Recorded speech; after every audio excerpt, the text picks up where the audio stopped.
Hello friends, welcome to web learn. आज अपन पढ़ने जा रहे हैं दोस्तों एम्पियर नियम के अनुप्रयोग, जिसमें पहला अनुप्रयोग अपन ने उठाया है दोस्तों अनंत लंबाई के सीधे धारावाही चालक तार के कारण चुंबकीय क्षेत्र। सोल्व करते हैं इसको दोस्तों, बड़ा इजी है। कोई ये एक अनंत लंबाई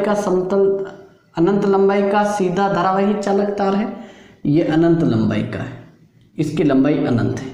इसके अंदर विद्युत धारा I प्रवाहित हो रही है और यहाँ इसके केंद्र O से P बिंदु पर चुंबकीय क्षेत्र का मान ज्ञात करना है अपने को। यहाँ पर तो P बिंदु, और मान लेते हैं कि इस तार से इसकी दूरी R है दोस्तों। अब एम्पियर नियम क्या कहता है दोस्तों, किसी भी बंद पृष्ठ से परिबद्ध चुंबकीय क्षेत्र का रेखा समाकलन उस बंद पृष्ठ से निर्गत विद्युत धाराओं के बीजीय योग तथा हवा या निर्वात की चुंबकशीलता के गुणनफल के बराबर होता है। एम्पियर का नियम यहाँ पहले से ही लिख देता हूँ दोस्तों। क्या है एम्पियर का नियम? Close integration B vector dot DL vector is equal to mu naught summation I. ये एम्पियर के नियम से आया है अपने पास। एम्पियर का नियम यही है का नियम। लिखना है अच्छी तरीके से लाइन से, फिर ये लिखना है। अपने पास ये पता लग चुका है कि एक बंद पथ चाहिए, तो ये लीजिए अपन ने एक बंद पथ की कल्पना करी। ध्यान रखना है ये बंद पथ ये लिया। इस बंद पथ को दोस्तों एम्पियर पथ भी कहा जाता है। क्या कहा जाता है?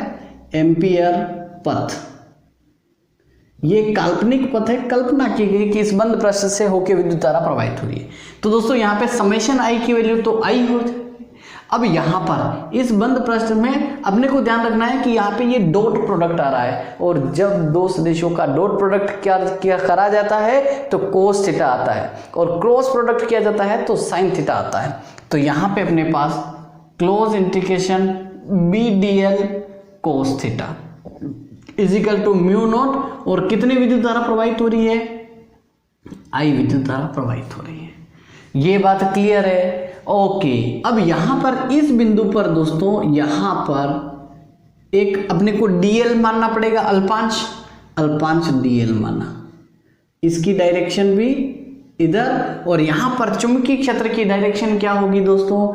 इधर ही होगी। चुंबकीय क्षेत्र की डायरेक्शन भी इधर ही, बी की डायरेक्शन भी इधर ही होगी। अब क्यों होगी, ऐसा क्यों है, उसी को तो अपने को ध्यान से समझना है दोस्तों। चुंबकीय क्षेत्र की दिशा करने के लिए अपने राइट हैंड को विद्युत धारा की दिशा में अंगूठे को रखना है और बिंदु की तरफ उंगलियां करनी है दोस्तों।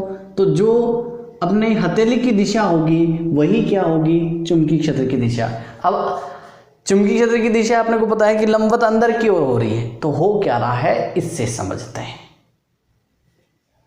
ये एक बंद पथ लिया, इसके अंदर विद्युत धारा इस तरीके से प्रवाहित हो रही है। ऊपर तार में ये एक वायर है, इसके अंदर विद्युत धारा प्रवाहित हो रही है ऊपर की तरफ दोस्तों, ऊपर। यहां पर चुंबकीय क्षेत्र ज्ञात करना है, तो अपन ने अंगूठे को यहां पे किया और यहां पे अपन अल्पांश ले रहे हैं, तो अल्पांश की तरफ उंगलियां करी, तो अंदर क्या है? ये इधर क्या हो गया? चुंबकीय क्षेत्र, और यहीं पे तो अल्पांश लिया है, तो ये अल्पांश और दोनों के बीच में कोण कितने डिग्री का प्रदर्शित? तो ऐसे ही करना पड़ेगा।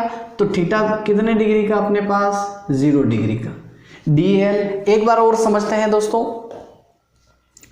ये अपने पास विद्युत धारा प्रवाहित हो रही है ऊपर की तरफ। यहाँ पे ये अल्पांश इस तरीके का ये एक एरो है, और यहाँ पे चुंबकीय क्षेत्र की दिशा भी राइट हैंड अंगूठे को धारा की दिशा में, उंगलियों को इधर, तो उधर ही तो हो रही है चुंबकीय क्षेत्र की दिशा। दोनों के बीच में कोण कितना दोस्तों? 0 डिग्री का।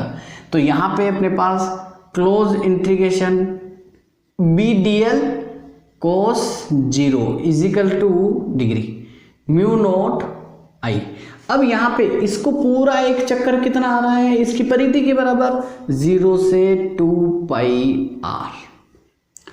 बी कोस 0 का मान कितना होता है दोस्तों? कोस 0 का मान होता है 1 को इससे मल्टीप्लाई करेंगे कोई फर्क नहीं पड़ेगा। बी एक कांस्टेंट है, इसको बाहर रख देते हैं, इंटीग्रेशन करते हैं डीएल का, और लिमिट 0 से 2 pi are is equal to क्या लिखा हुआ है? म्यू नॉट आई। मेरे ख्याल से यहाँ तक कोई प्रॉब्लम नहीं आनी चाहिए और समझ में आया दोस्तों यहाँ तक तो एक बार लाइक कीजिए और अपने दोस्तों में शेयर कीजिए और चैनल को सब्सक्राइब भी करना है ताकि सरल तरीके से आप फिजिक्स पढ़ सको, पूरे फिजिक्स को। और आपको जो कोई समझ में नहीं आए टॉपिक, वो टॉपिक लिखिए दोस्तों, अगली बार वही टॉपिक पढ़ाऊंगा मैं। ओके, यहाँ पे डीएल का समाकलन दोस्तों क्या होता है, एल होता है, ये L limit 0 to 2 pi R is equal to क्या आया अपने पास, mu naught I. Okay, upper limit minus lower limit समाकलन करने के बाद उच्च सीमा माइनस निम्न सीमा किया जाता है। तो b इजिकल टू अपने पास 2 pi R minus 0 is equal to mu naught I, और 2 पाई आर में से 0 जाएगा तो कोई मतलब नहीं है, तो b into 2 pi R is equal to mu naught I, और 2 पाई आर को इधर भेजेंगे तो ये डिवाइड में चला जाएगा, तो b is equal to mu naught I upon 2 pi r. ये दोस्तों क्या है, एम्पियर नियम की सहायता से एक अनंत लंबाई के धारावाही चालक तार के कारण चुंबकीय क्षेत्र का मान आया है P बिंदु पर। आपने स्क्रीनशॉट ले लिया होगा, इसीलिए इसे मैं दूर हटा था। अब इस तरीके से अगर देखा जाए तो ये जो P बिंदु लिया है, P बिंदु पर चुंबकीय क्षेत्र का मान जो है वो क्या हो रहा है, दूरी के व्युत्क्रमानुपाती आ रहा है, ये B समानु 1/r यही आ रहा है। ये कांस्टेंट है, विद्युत धारा की वैल्यू बुक से है 2 पाई, तो 1/r आ रहा है। मतलब इसके अंदर दूरी और चुंबकीय क्षेत्र में अगर ग्राफ बनाया जाए, चुंबकीय क्षेत्र B है और ये दूरी के बीच में अगर ग्राफ बनाया जाए तो ये इस तरीके से।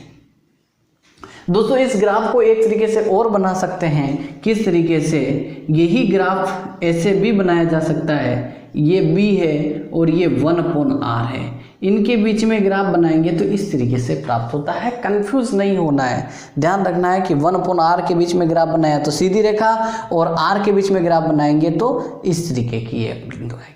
दोस्तों समझ में आया है तो वीडियो को लाइक कीजिए और सब्सक्राइब कीजिए चैनल को और अपने दोस्तों में शेयर कीजिए। दोस्तों मिलते हैं अगले वीडियो में, तब तक के लिए धन्यवाद।